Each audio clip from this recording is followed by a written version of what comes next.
A CEO grew tired of men pursuing her, until a poor single dad stood up for her. What could make someone who has grown tired of constant attention finally notice one person? And what makes this encounter so different from every pursuit suggested by the title? Hello, everyone, and welcome. We're so glad you're here for another heartfelt story filled with emotion, hope, and unforgettable moments. If you enjoy meaningful stories that stay with you long after they end, please subscribe to the channel and turn on notifications so you never miss a new release. Thank you for spending your time with us and for supporting this community. Before we begin, tell us in the comments, what do you think matters more in a relationship, status, or genuine character? Now, settle in, and let's begin this remarkable journey together. Take your hands off her. The words weren't loud, but they cut through the glittering ballroom with a calm authority that silenced every nearby conversation. Ethan Walker stepped between the sharply dressed businessman and the woman whose expression had already grown tired long before the evening began. His faded denim jacket looked strangely out of place beneath crystal chandeliers and polished marble, yet somehow he was the only person in the room who seemed completely unafraid. The businessman scoffed and straightened his expensive suit. "Do you even know who you're talking to?" Ethan met his eyes without raising his voice. "No, and it doesn't matter." The room held its breath. Victoria Hayes slowly pulled her arm back, rubbing her wrist more from discomfort than pain. Her face revealed almost nothing, but her eyes lingered on the stranger standing in front of her. Every charity gala looked the same to her these days. Elegant music floated through the ballroom. Waiters carried silver trays filled with sparkling glasses. Powerful executives smiled for cameras while quietly competing for attention. For years, every invitation had felt less like an honor and more like another exhausting performance. Tonight had been no different. Compliments had become negotiations. Flowers had become business proposals.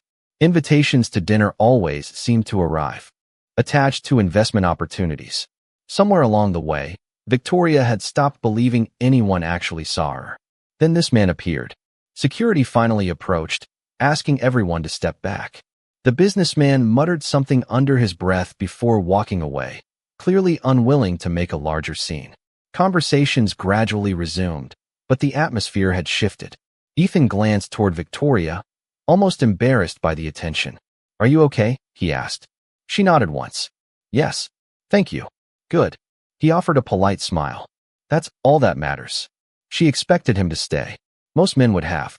They would introduce themselves, ask for a photo, mention a business idea, or casually slide over a business card. Ethan did none of those things. Instead, he looked toward a stack of folding tables near the ballroom entrance where a maintenance supervisor waved impatiently. "I should get back," he said. Victoria blinked. "You're leaving?" "Someone's waiting on me." Before she could answer, he gave a small nod and walked away without asking her name.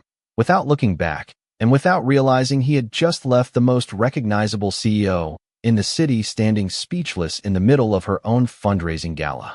Victoria watched him disappear through a side hallway where employees carried equipment instead of champagne. For reasons she couldn't explain, she found herself ignoring the dozens of people still trying to get her attention. Her assistant hurried over. "Miss Hayes, are you all right?" Victoria kept watching the empty doorway. "Who was that man?" The assistant frowned. "I don't know." Victoria's eyes remained fixed on the hallway long after it was empty. For the first time in years, the one man who hadn't tried to win her attention had quietly walked away with all of it.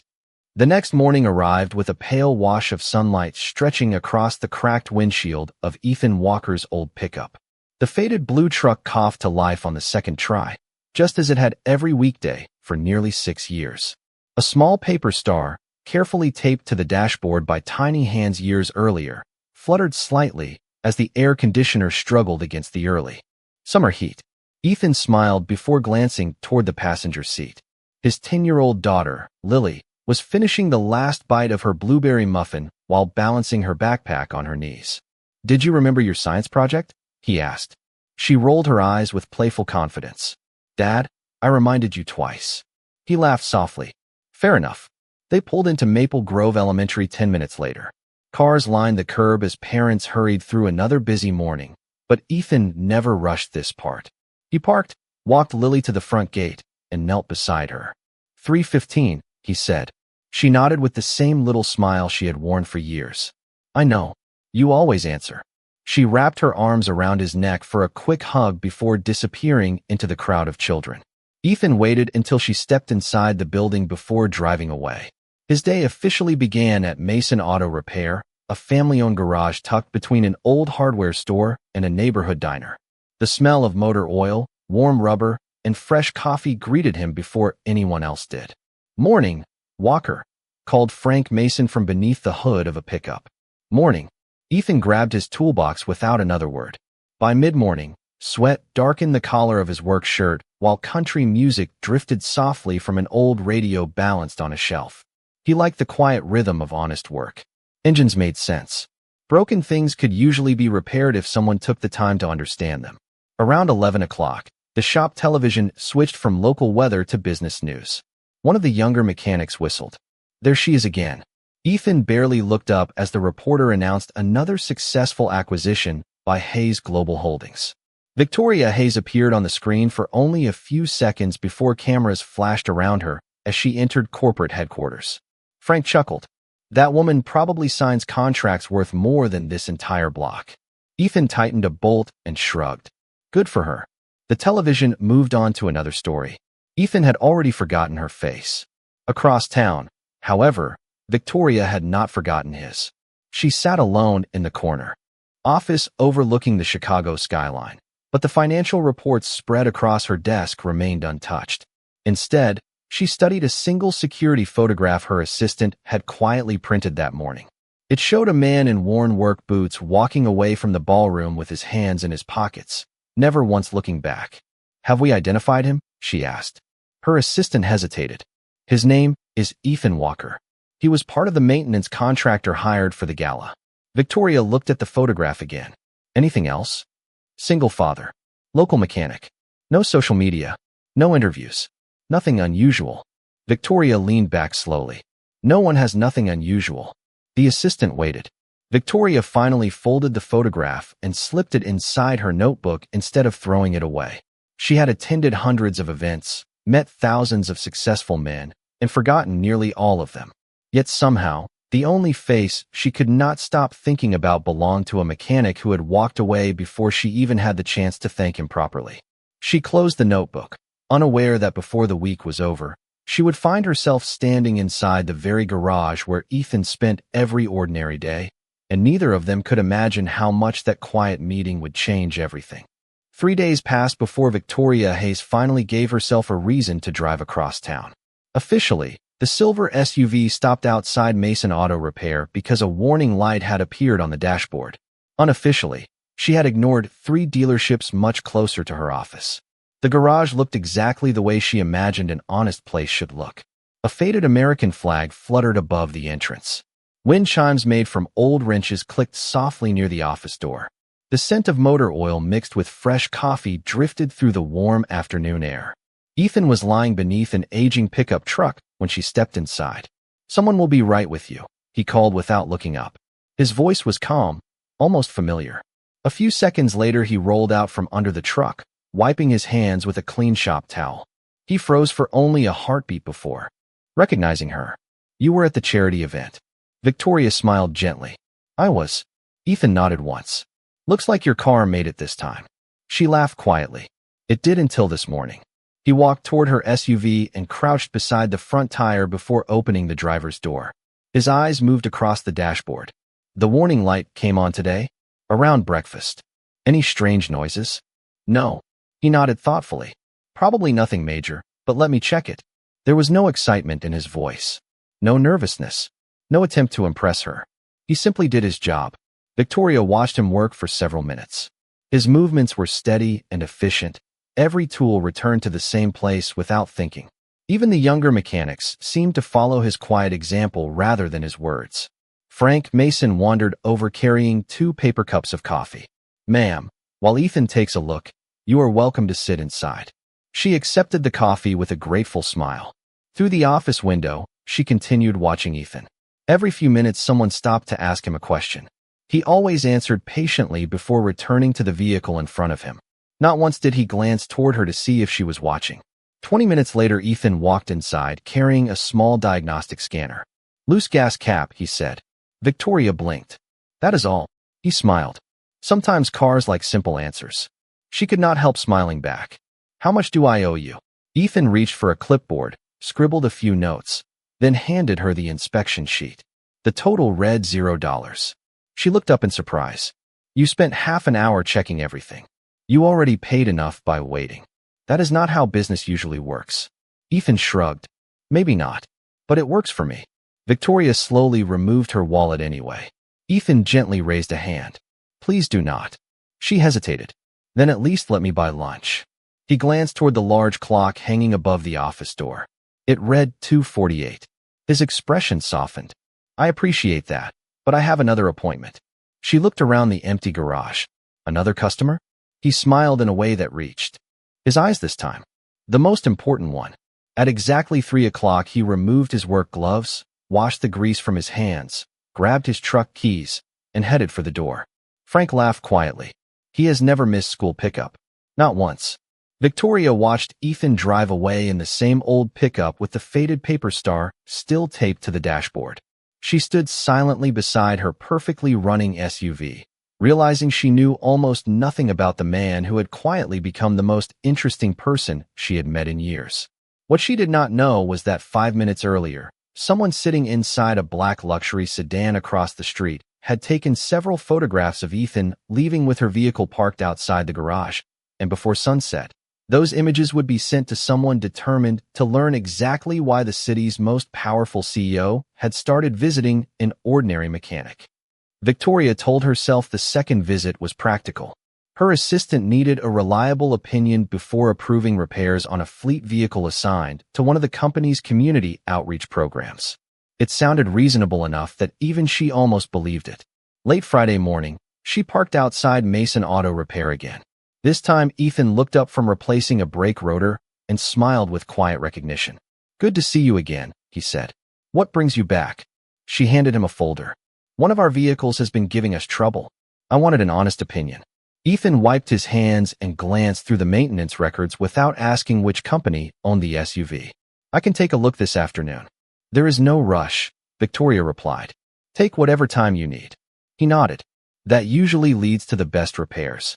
While another mechanic moved the vehicle inside, Victoria wandered toward a wooden bench outside the office where Lily sat reading a library book while waiting for school to end for the day.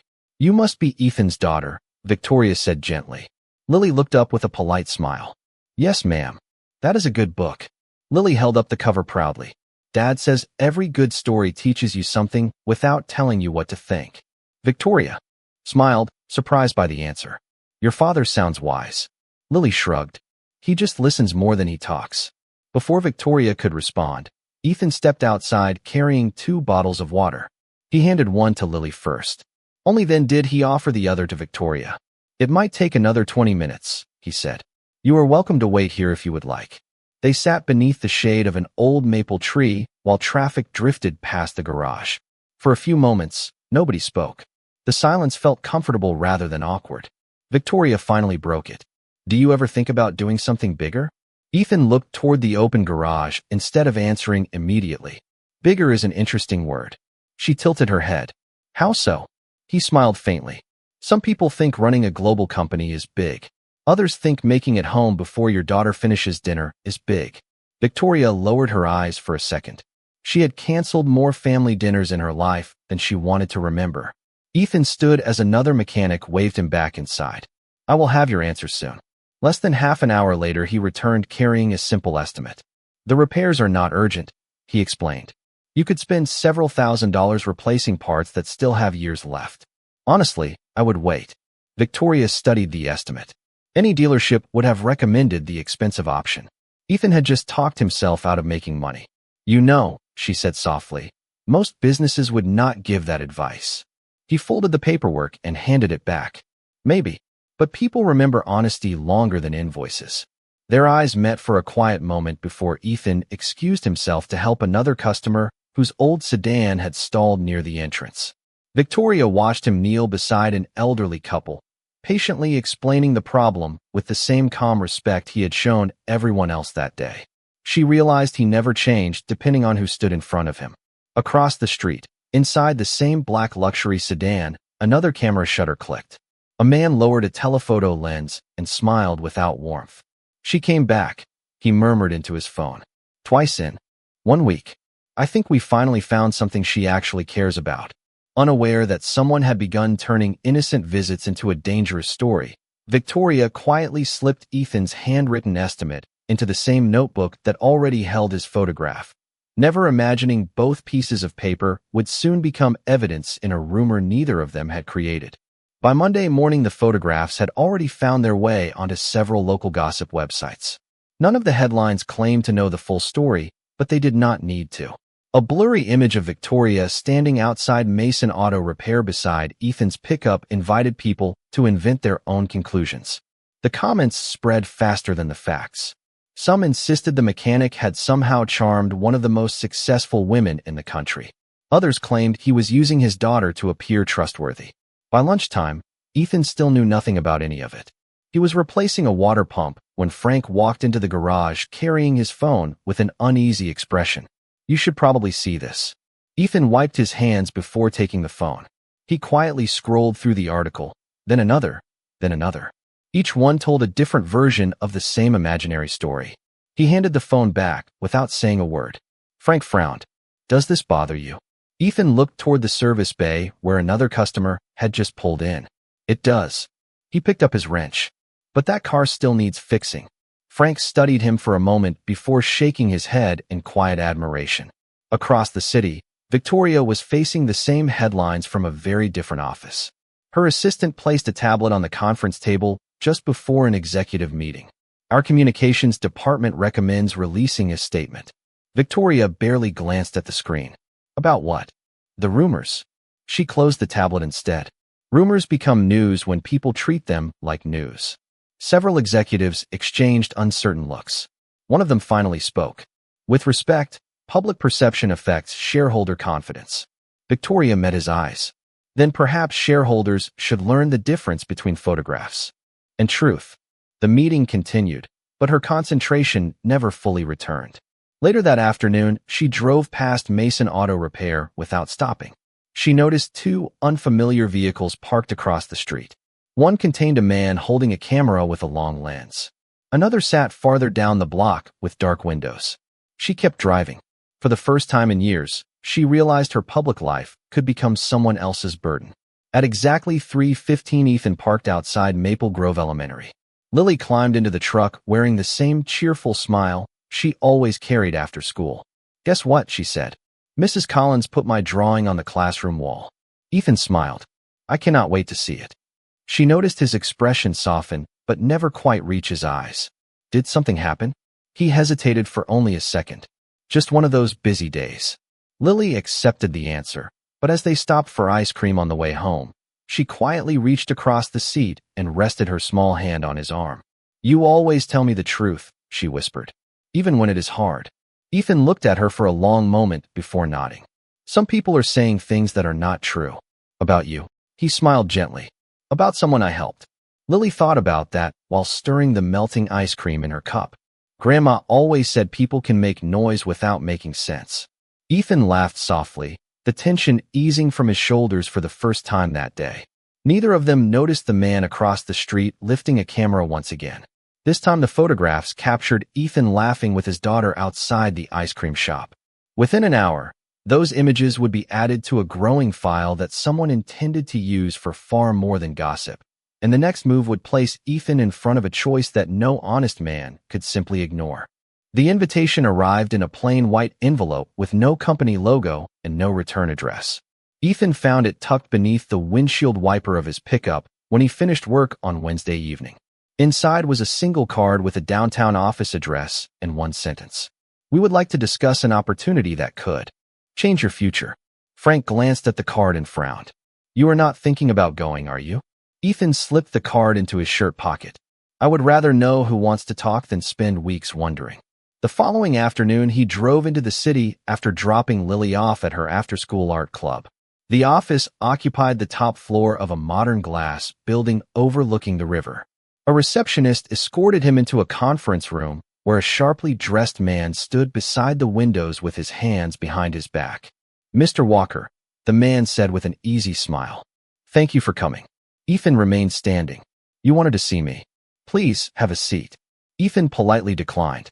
The man opened a folder filled with printed photographs from the charity gala, the garage, and even the ice cream shop. Ethan's expression remained calm, but his eyes lingered on the picture of Lily for a fraction of a second. "You have been busy," he said quietly. "Business requires preparation," the man replied. "You have become unexpectedly important." Ethan looked at him without speaking. The silence stretched long enough to make the other man uncomfortable. Finally, he slid a document across the polished table. "This agreement is simple. Confirm publicly that you and Victoria Hayes have been developing a personal relationship. You do not have to tell elaborate stories, just enough to keep the media interested for a few weeks." Ethan did not touch the paper. "Why?" The man smiled again, though it no longer reached his eyes. "Because public distractions influence markets. That is all you need to know." He opened a leather portfolio and revealed a cashier's check. $5 million. The number sat on the page with astonishing simplicity. Enough to pay for your daughter's education, a better home, a new life. Ethan glanced at the check only once before looking back at the man. "You investigated my life." "We did." "Then you already know the answer." People surprise us every day. Ethan finally reached forward. For one brief second, the man believed he had won. Instead, Ethan folded the agreement in half, placed it beside the untouched check, and gently pushed both documents back across the table. "You cannot build a good life for a child by teaching her that truth has a price." The room fell completely quiet. The man leaned back in disbelief. "Do you understand what you are walking away from?" Ethan smiled faintly. "Money." He turned toward the door. "No," the man replied. "You are walking away from the easiest future you will ever be offered." Ethan paused with his hand on the doorknob. The easy future is usually the expensive one. Without another word, he left the office. Nearly an hour later, Victoria sat alone reviewing contracts when her private phone rang. It was an attorney she trusted more than almost anyone. His voice sounded unusually serious. "Someone attempted to use your name this afternoon." Victoria slowly stood from her chair. "Did it work?" There was a brief silence before he answered. "No, because the mechanic refused $5 million. Victoria closed her eyes as the words settled over her. For the first time in many years, she felt something stronger than curiosity. She felt profound respect. And before the night was over, she would make a decision that could change both of their lives forever. Victoria Hayes had spent years believing that trust was something people negotiated. Ethan Walker had quietly proven that it was something people lived. She canceled every meeting scheduled for Friday morning and instructed her communications team to arrange a brief press conference before the stock market opened. The request surprised everyone inside Hayes Global Holdings. "Should we prepare a statement?" her assistant asked. Victoria closed the folder containing the latest rumors and shook her head. "No, I will speak for myself." Meanwhile, Ethan's morning began exactly as every other Friday had. He packed Lily's lunch, reminded her to bring home her library book, and drove her to Maple Grove Elementary in the old pickup with the faded paper star still dancing gently above the dashboard. 3:15, he reminded her with a smile. Lily laughed. "Dad, you never forget. Some promises are not supposed to be forgotten." She hugged him before running toward the school entrance. Ethan watched until she disappeared inside, then headed to the garage, completely unaware that television crews were already gathering downtown. At precisely 9 o'clock, cameras filled the Hayes Global Media Room. Reporters expected another corporate announcement. Instead, Victoria stepped behind the podium wearing a simple navy suit with no jewelry except a silver watch. She looked calm, but there was a quiet determination in her eyes that had not been there before. The room settled into silence. "Good morning," she began. "Today I am not here to discuss quarterly earnings or business acquisitions. I am here because an honest man has been unfairly drawn into public speculation simply because he chose to help another human being." Reporters immediately exchanged surprised looks. Camera shutters clicked across the room. Victoria continued without hesitation. "The stories circulating online are false. Ethan Walker never pursued me. He never asked for my phone number. He never requested money, favors, business opportunities, or publicity. In fact, Every unnecessary interaction between us was initiated by me. The room became so quiet that even the photographers stopped moving. One reporter finally raised a hand. "Are you saying you were the one who visited his garage?" Victoria nodded. "Yes." Another reporter spoke up. "Why?" She paused before answering. "Because after years of meeting people who wanted something from me, I met one man who wanted nothing at all." Hundreds of miles of fiber optic cable carried those words across televisions, phones, and computers almost instantly.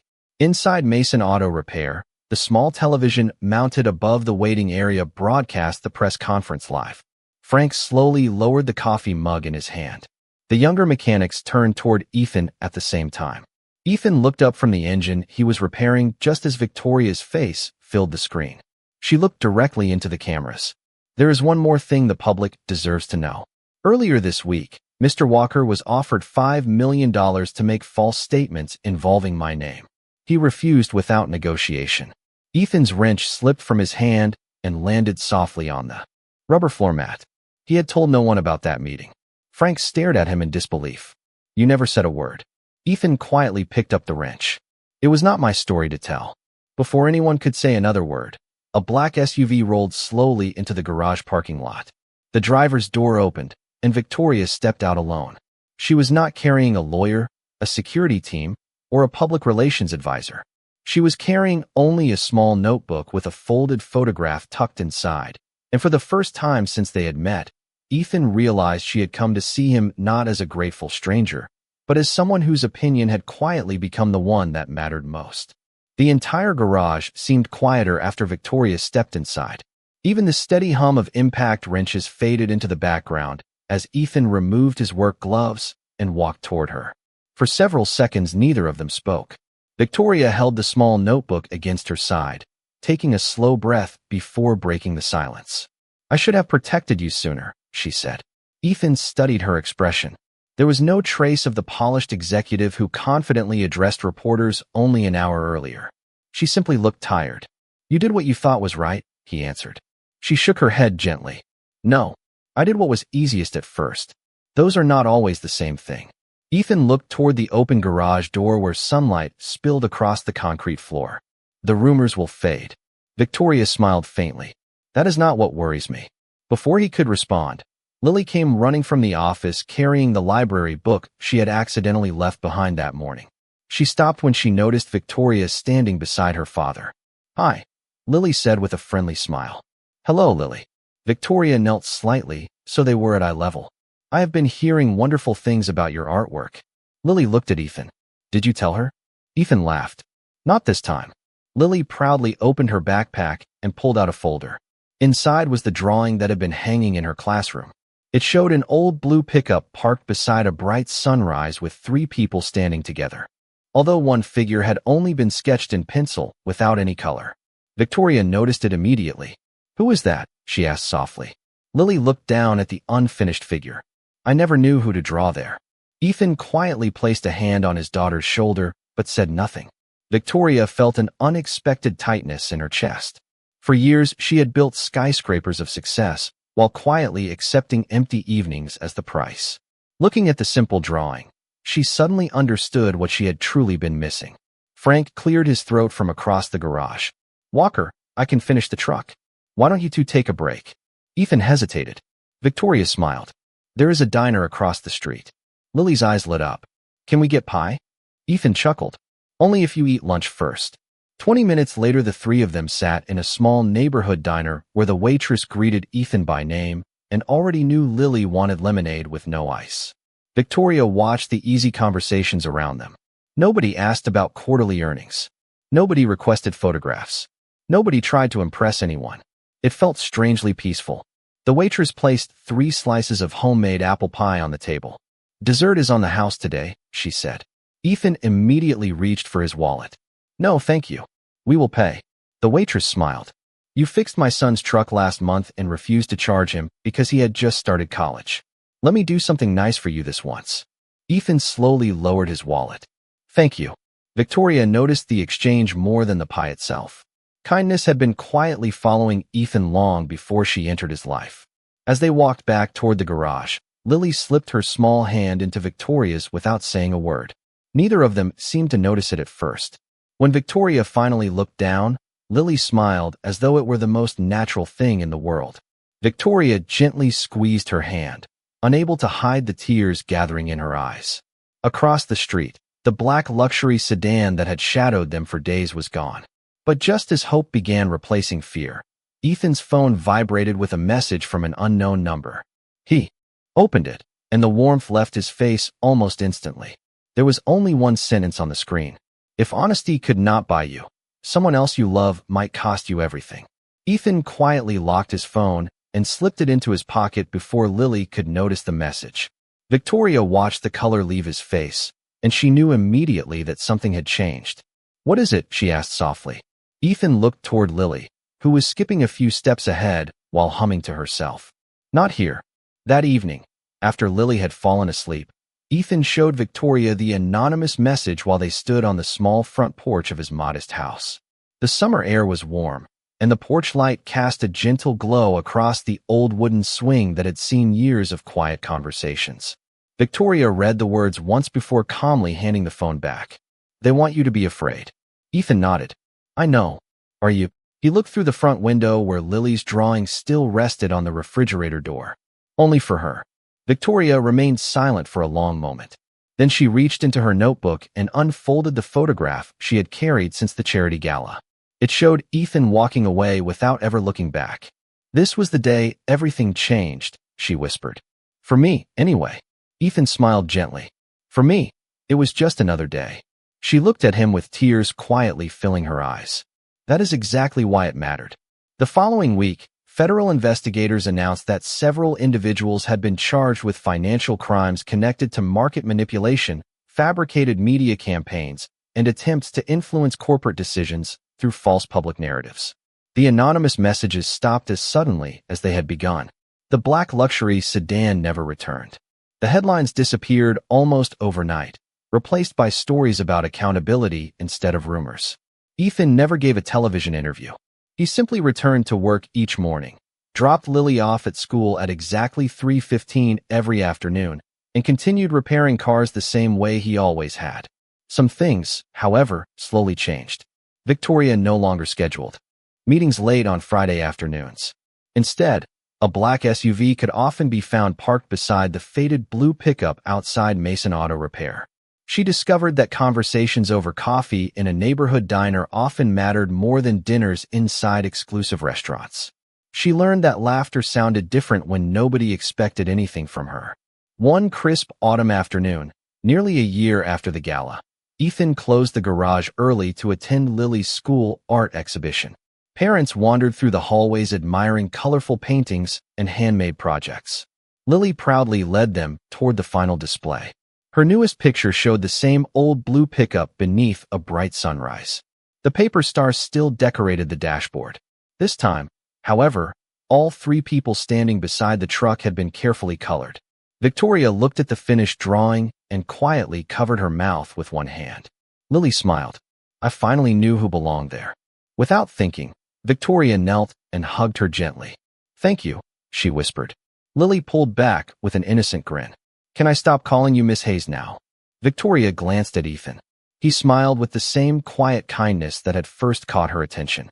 She looked back at Lily. Only if you are ready. Lily wrapped her arms around her once more. Welcome home. Months later, the old pickup and Victoria's SUV still parked side by side outside the garage. Ethan still wore grease on his hands by the end of every workday. Victoria still led one of the largest companies in the country. Yet every evening, when work was finished, Title stayed outside the front door. Inside, they shared dinner, homework, laughter, and ordinary moments that no amount of success could ever purchase.